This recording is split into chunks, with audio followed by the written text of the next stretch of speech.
Twitch Prime sub received. Thank you for appeasing the 61. Thank you for the Prime sub.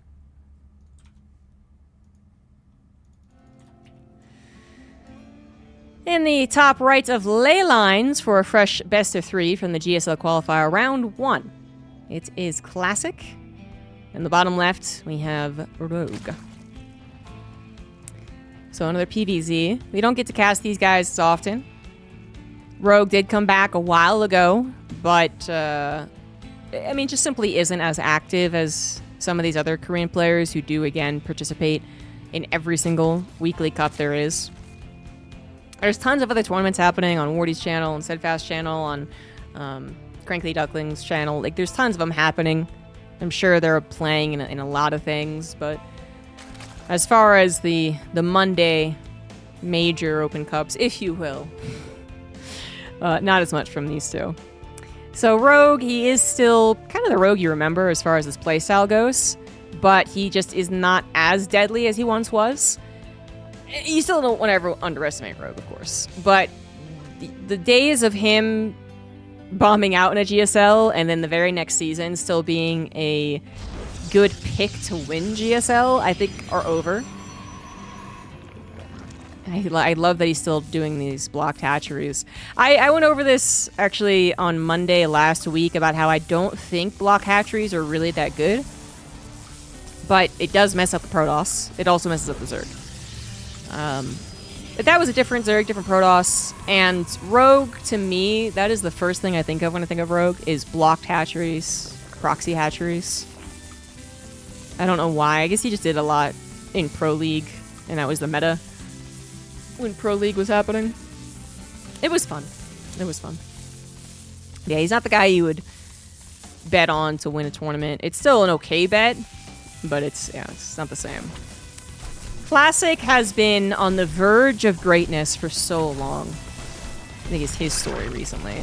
He has been great. He has had his spot as arguably the best Protoss in the world at some point in StarCraft's history. But, in the last 5 years, he's been so close to greatness. As in, he was the guy who was advancing the Protoss cause versus Terran 2 years ago. As in, he was, sometimes the lone Protoss available in a round of 8, round of 4. As in, he did look like the best across the board in all the matchups at some point. But he wasn't able to deliver that consistently enough to get a finals championship. So that's why I say he's been close to greatness for a while. We got one drone killed. That was the proxying drone, I guess. The hatch was taken care of. And it does mess up the Protoss. It just also messes up the Zerg. Pylon block happened as well, so Rogue wasn't able to get an easy peasy double expand behind it. Or triple, kind of, I guess. Depending if the proxy was still going on or not. A Roach Warren is on the way. Okay. The only reason I don't like this is because the Adepts are looking... They're looking for a feast. They would love to take advantage of the fact that Rogue has his natural at his third and slow lings still with the opener kind of making things wacky. But the Adepts are a little shy. The creep spread on this map, in the main base in particular, I think is really working out well for the Zerg. Oh, the Adepts do not get trapped. They both will live. Never mind. In that, I feel like there's other maps where maybe there'd be a little more space off of creep for the Adept to try and kind of go around to the drone line. But in this case, there's not. So they did not go for it. They were just scouting to see if anything was on the way. There is something on the way. The Adepts just didn't see it. So I take everything back. I love this. This might actually work. The Adepts are going to be able to make it back home. This pylon block is for those Adepts. It's on a shield battery, which I think Classic really does need, because he does not know that its Roaches on the way. Yeah, I would never have called that as a safety warren. I think that would have been way over defensive. That would have been a bad call if it was just used for defense. So yeah, it was guaranteed to be a offensive one. The Adepts finally see it on the way. The Roaches appear on the front door and they're knocking. Oh, it's only 2 Roaches. That pylon's gonna hold for a while yet, but the Adepts cannot make it safely behind the wall. The Oracle is going to try and do some significant work here, and it does not have a recharge. Oh! That might be the biggest screw up with the defense so far. Of course, he only just knew his defense. It does have a recharge. We're just a couple seconds away from it. All right, we're good. Yeah. There's not that many Lings that are going to get in, to be honest. Ravager gets taken down. The Oracle will not kill things particularly quickly, but it will eventually kill everything. And so Classic will win. I was such a flip-flopper. I was like, I don't like it. I do like it. And then at the end of the day, I'm like, oh, I don't like it. And I should have stuck to my gut. I don't like it. And I should have remembered it's because the recharge exists. There was a possibility that Classic was going for a Twilight Council after this. It was a possibility. It has happened. I would say it's the least likely option after defending a hatch block, though. The Stargate is such an excellent tool for scouting, harassment, and, in emergency cases, defense. More so than ever before because the recharge on the Oracle exists. So it's a pretty safe thing to do if you are concerned about what the Zerg can do. If they're going to macro, Oracle hopefully gets a couple of drones. If they're going to all in, Oracle hopefully defends like it did, or a Void Ray if you see it fast enough. So yeah, I think pre-recharge, this might have worked. Maybe. But it's a very, very limited attack. You do not have a lot behind it. It either wins or it doesn't. It's a very, very clear cut. And it was. Classic takes game 1. I'm not ready to blame the recharge ability on the even better defense of a Protoss in the early game being the reason that Rogue lost game 1. Because I do have my doubts as to whether or not that would have worked even without the recharge. It is such a limited number of units. And the shield battery was up. And the gateway was powered. And the Stargate probably could have produced a Void Ray. It would have been a lot more hectic. We probably would have had like a pro pool.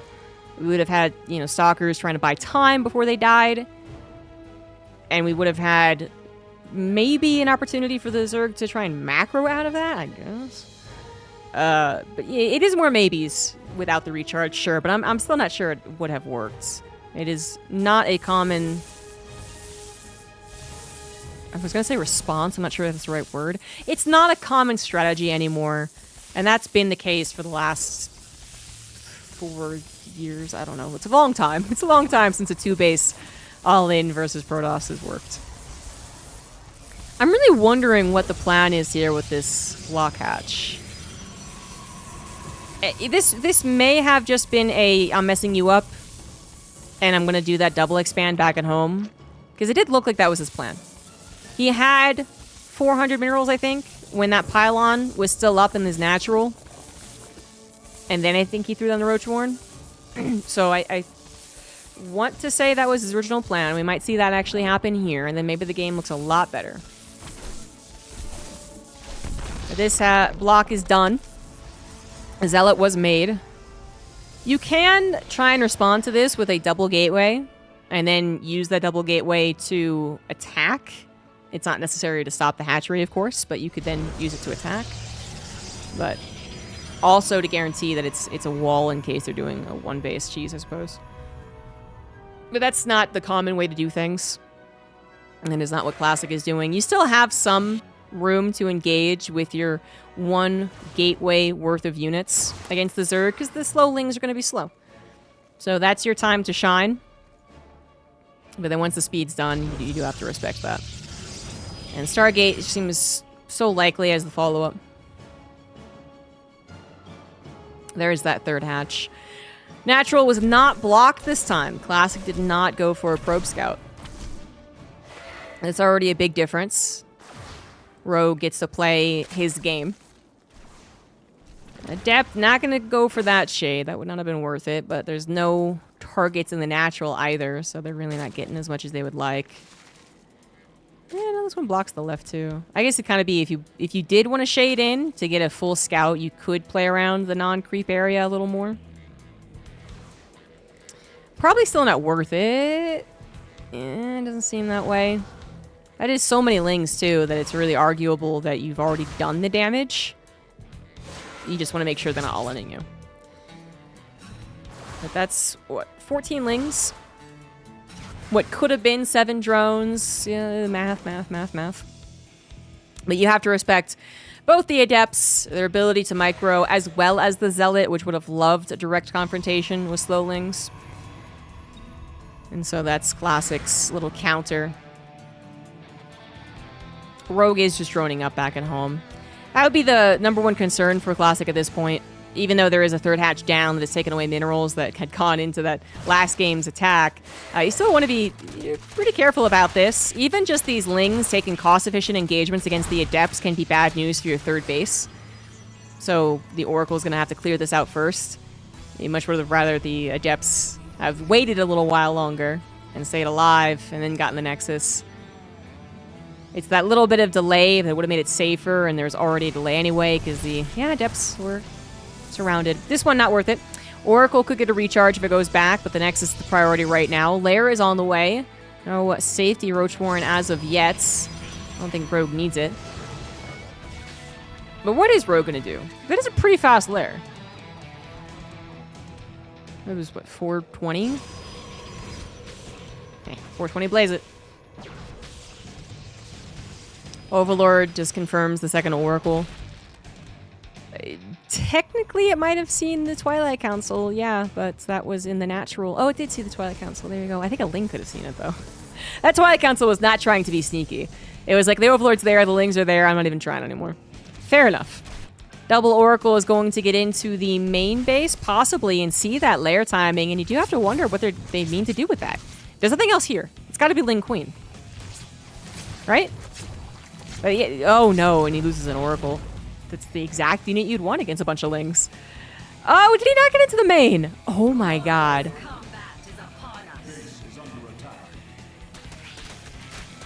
Well, that's problematic. I was ready to give this to Classic, to be honest. I was like, these Oracles are going to swoop in, and they're going to see the lair and the complete lack of any other technology, and they're going to be like, oh, of course it's Ling Queen.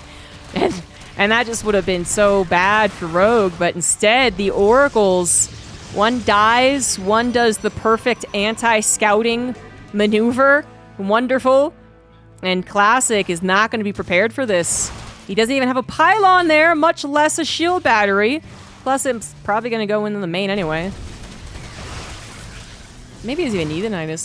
Yeah, why force the issue, right? Wait for the Nidus. Classic has zero idea. Classic maybe is thinking now, like, wow, you made so many Lings, you fool. This gateway's not done, so it doesn't see the Nidus Worm. It's going to finish and see it. Will Classic notice? Is it time to defend anyway? He notices. The very last second. Not good enough. That's a very juicy pylon. That's a juicy pylon. Natural is a little bit better in that regard. The main base, wise choice is to just evacuate it, just to give up on it. Desperate situation. But as a calm and calculative response you're going to get. Cannon's trying to come down in the natural while the Forge is still alive, but the third base is left unguarded. Oracle with the recharge. I'm trying to help out. That is a lot of units. The natural is defended. The natural is good to go. Not even that many probes died by the looks of things. Although those were also the pulled probes. So, okay, 29 probes did go down. Combination of the pulled probes and the natural, and the third losing a couple as well. That's still a good amount. Forge does get targeted. Nexus does have to go down. Rogue might not literally win at this second, but I think he has won. If he could make sure his third base was mineable, I would wonder. But his third base is not mining. It's in a dangerous position with the Nidus Worm there now and a Spine Crawler on the high ground about to finish. So he is mining just from that one base. And production might also eventually be an issue if he could mine from the third base. He might not have the space to build more gateways. He's working off of 2 right now. Trying to build that static defense to help out at the third, but it might be too late. Blink is done. That looks helpful, but for how long? We got 2 units that are very good at sustaining themselves. Queens with Transfuse, Stalkers with Blink. They do blink aggressively. As soon as they realize the queen's mean to escape, they do blink aggressively. Nice trap on one of them. But that spine crawler on the high ground, again, makes sure that the probes cannot mine. And it's kind of weirdly difficult for Classic to get his own high ground vision. Oh my god, that is a hero blink if I've ever seen one. It does get the spine. The queens don't kill stalkers that quickly, but with the transfuses, the reverse is also true, and you don't know how much was coming out of that Nidus Worm. It does take care of it. Can kind of get back to a little bit of mining. Still has a decent number of stalkers, but now Hydras are on the way. Rogue is only on 47 drones, but that's good enough. The queens will do a wonderful job of being the body blocks, the tanks for the Hydras. And that's the combination you need. It's a very small army for both players, but I like the position of Rogue a bit better. The Stalker's getting awfully low. Shield batteries out of juice. Recharge could be used on the shield battery, but just not thinking of it probably. Stargate goes down, but that was guaranteed anyway. Nidus Worm number 4 is not going to work. 3. Another spine crawler was built. That just feels like it's to be annoying. You know? Just the one spine crawler. Not 2, not 3. Just the one. Transfuse is helping the Hydras if the Stalkers do manage to get targets on them. The probes have resigned themselves to dying by looks of things. And the Stalker micro just isn't going to be good enough. I do wonder what does this look like? Well, now I don't wonder. Now this is pretty easily Rogue's victory. But if that +1 in some miracle had finished all those Stalkers, all these battles that happened leading up to the Hydras, what could have been? But the Forge was killed, and Classic does lose game 2. It is the difference of the Oracle checking the main. That Oracle is dead, but it should also be fired in whatever afterlife that exists for the Protoss as well. It failed completely. Ultra Love will be the final game between these two. In the bottom left it is Classic, and the top right it is Rogue. The one Oracle, just a little bit to the left, man. A little bit to the left. Oh well. Not much you can do about it. But accept the loss and then ensure that you check the main next time. Because the good news is it is a best of 3, not a best of 1. Which Classic would have won already anyway. And you do get to smack yourself on the head and then get back to playing the game. And you probably feel pretty good about this series overall. Rogue is taking what I said earlier about PvZ to an extreme, where most, if not all, Zerg players do not want to play past the midpoint, so they're all-inning. He's taking it to the extreme, because he's doing it off of 1 base, or hardly 3 bases. Hardly. And it does give a little bit of a desperation whiff. It's also Rogue, so, you know, it's not exactly meta. It's not exactly the meta that is influencing this guy. But Rogue's one of those characters that through, I think, all of his career, at some point he had his lows. At some point he had high highs, but at some point he had his lows. And players would be like, oh, he's not playing that well, and he's just a cheesy guy. And I think overall I feel better in a best of against him. And then they say that, and I think they have some logic to it, and then they just lose anyway. They know he's gonna cheese you, and they miss it anyway. You know that you would most likely win in a super safe, normal macro game, but the cheese surprises you. The Ling's number surprises you. The all-in is a little more powerful than you expect. It's Rogue. And Classic is not a stranger, by the way, to all-ins or even cheesing. But he's just not the guy who really has to be doing it. I do think that logic stands. I do think that is how these two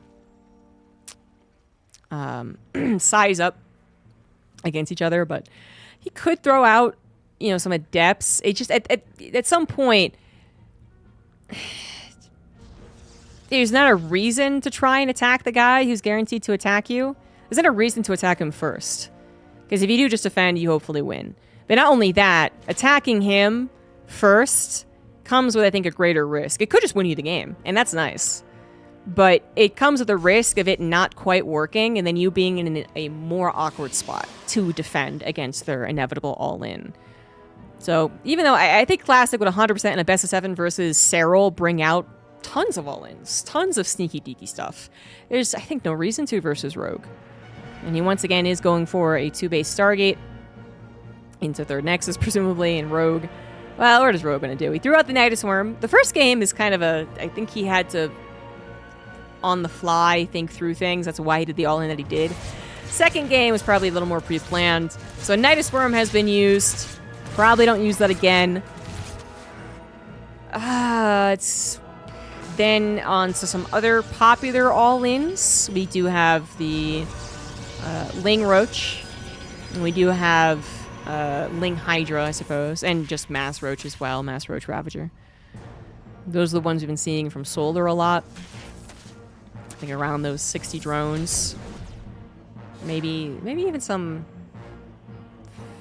less than 50 all-ins from Solar, too. And Solar, I don't think was ever that cheesy or all-in of a guy, but he certainly is now.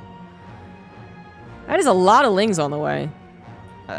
16 Lings? Oh, that's even more Lings. Oh, okay. Alright, that's a lot. That is a lot. That is hopefully going to get the 3rd Nexus is what it is. If he does not kill the 3rd Nexus or infiltrate the Natural and the main, Rogue is going to be in a lot of trouble economically.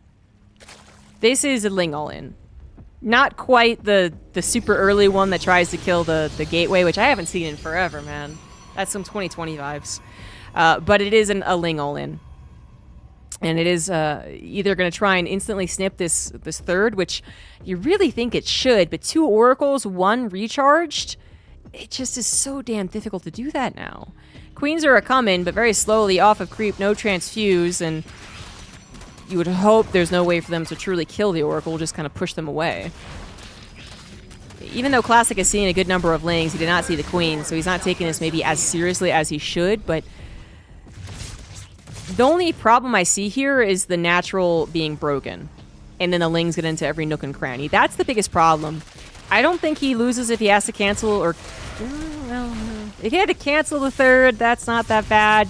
Having it killed might be a different issue, but then will it actually be killed? 3 Queens for 3 Oracles, but the Adept Warpin's in a good position. So it's not the Oracle's job right now to actually kill these Lings. The Adepts are doing fine. The Oracles also get a lot of shots in too, as the Queens, like I said, just don't have the... They're slow. They can't... Theoretically, they should never really kill an Oracle. They almost do there. And this was not it. This was absolutely not it. An Oracle rallied, in fact. Looks like Classic figured this would be defended eventually. We might re-rally now to the 3rd just to ensure that it doesn't die, but it's going to be up to 5 Oracles, which means the counter-Oracle harassment is going to be something fierce.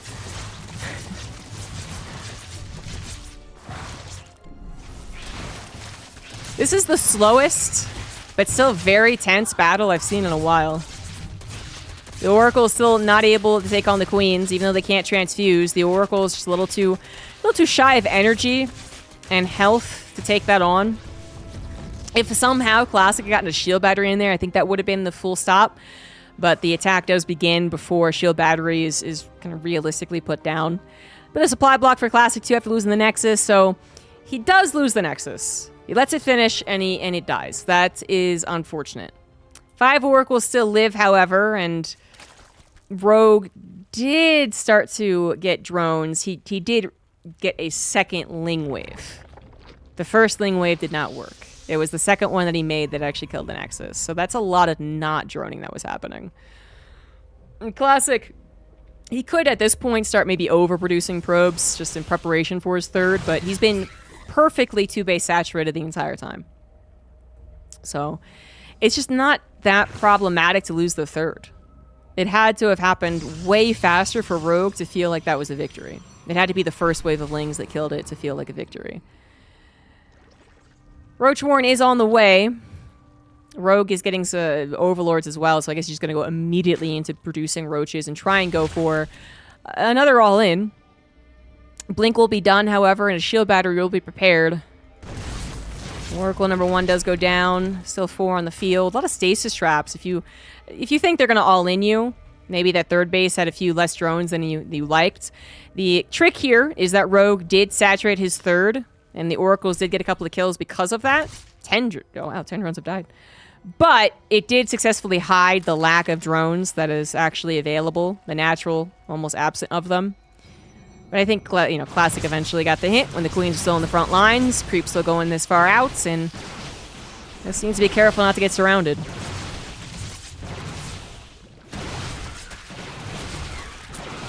So far, so good. So far, so good.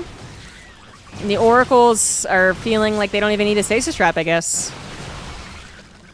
That is a lot of Stalkers. That is a game-winning amount of Stalkers. 23 Stalkers with Blink. Queens do have Transfuse this time, thanks to the creep that has almost touched Classic's third. But that is so many Stalkers, and a relatively easy position to Blink back as well. Into the shield battery at this point is perfect. All the Lings are gone, and the Ravagers are very fragile creatures. Easy move to the front, Blink away from the Corrosive Bile. Rogue's double, triple all-in is not going to work out. Classic does hold and advance to round 2.